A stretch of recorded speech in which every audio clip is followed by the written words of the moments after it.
Hey, what's up guys, it's Greg, and I'm back with another video in my video series called My Medical Journey, and we're making progress. We're over halfway through the month, so it's been good to share this with you all, and I hope you've enjoyed the first half or so of the video series, and I hope you enjoy what is coming. In my last video, we left off after formally getting diagnosed with a seizure disorder, starting the medication, and going into the summer months, starting in June, had another seizure, went back to St. Louis. At this point we're starting, I think, my neurologist was starting to get, worried that, clearly whatever we're doing isn't working. So we looked into sleep apnea. That is something that is actually kind of common among epilepsy patients. In fact, seizure medication can actually cause sleep apnea. It's something to do with some seizure medications causing the muscles in the back of the throat to relax and narrow. And if you are somebody that already has a narrowing of the airways, adding those seizure medications can induce sleep apnea. And this was something that Maureen could tell because I was snoring a lot at this point and never really struggled with it before, but since starting the seizure meds in I guess it was February, it was something that I clearly had. I guess the big question was how serious. So we did a sleep study, which is how one is diagnosed with sleep apnea. And again, the sleep test showed that I had severe sleep apnea. And so we would use a CPAP machine to treat that. So I guess it was probably by the end of June, we got the CPAP machine, started using that, went back to Kansas City. This is probably the last week in June, and it'd probably been a few weeks since the previous seizure, and probably I think it was the second day that we were back in Kansas City. I had another seizure, and this time it was with the CPAP machine going. And so those of you who know about the CPAP machine, it's a mask that comes down over your, at least your nose. Some actually have a thing that goes over your mouth. For me, I was just wearing, the covering just for the nose, and I had the seizure while I was, wearing that, and actually it almost caused me to suffocate.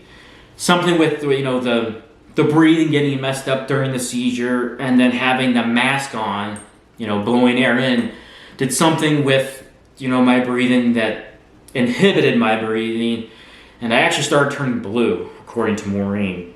Fortunately, she was able to rip off the mask, and after a few seconds after having the mask off, my breathing was able to somewhat normalize. And again, wash, rinse, repeat, went to the ER, went back to St. Louis, increased seizure medication once again, and at this point things, are starting to really go downhill. My shoulder is starting to sustain a lot of damage. The pain is not going away. I started doing physical therapy. We actually started consulting with an orthopedic surgeon to see, just how bad the shoulder is, and then by the middle of July, I had another pretty severe seizure in Kansas City, and actually stayed in Kansas City at the hospital there for a few days, and then we came back to St. Louis, and I was admitted to the epilepsy monitoring unit.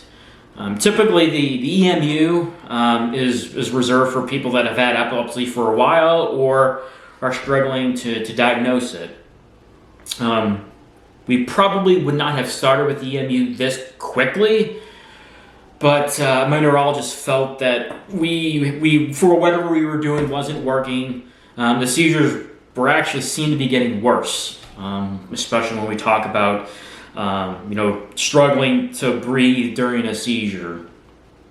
So we do the EMU for about 8 days, and if you follow my channel, I actually did the EMU about 6 months ago, and I go into more detail about that stay then. But at a high level, the EMU is specifically for seizure disorder patients, and you come off your seizure medication completely, and they try to induce a seizure while you are hooked up to a video EEG, so they can view the brain waves, they can view your physical state as a seizure is happening.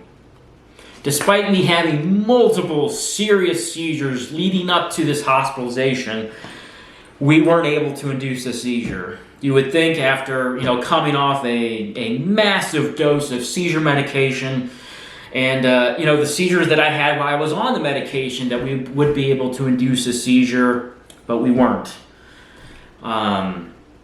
So this is the end of July at this point.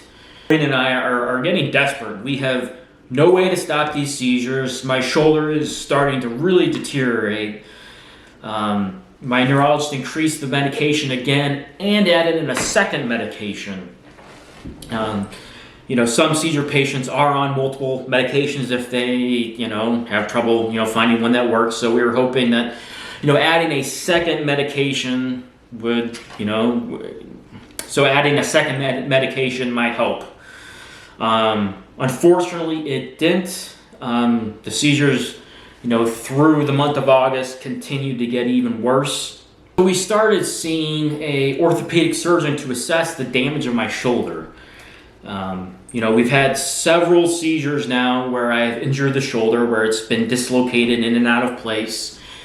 The pain's getting worse. I'm doing physical therapy to try to manage the pain and try to, save and salvage whatever's left of my shoulder. Orthopedic surgeon that we were seeing, started, hinting that we were probably going to need, that I would need a complete reconstruction of the shoulder joint. That would include fixing damage that was done in the front, damage done in the back, and then also trying to fix the actual socket. So I don't even know the term for this type of procedure. It's more than reconstructive surgery.